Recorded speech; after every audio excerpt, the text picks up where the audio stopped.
So right off the bat, we have a high here. So that's going to be our most recent resistance. Our most recent resistance is going to be right there. And then clearly last week we had a close around this area. So that is the effective range we are trading within. But we also want to take note right here. We had some consolidation. So, all right, cool. We had some consolidation right here, sideways movement. And then we see price push up. And now see price coming down. And we are trading within this zone right here. So what do we have? So we have demand zone. We'll mark that as D. Change the color of that. All right, so we have this demand zone right here. Price pushed up, made a resistance. All right, so we have resistance right here. And this is going to be our support for this week. All right, and then that's over there.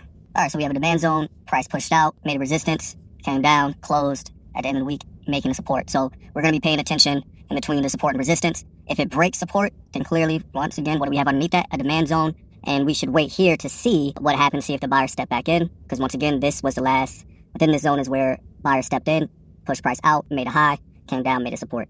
Now, if this supports, then we can assume, right, we'll look for wicks and it will continue back to the upside.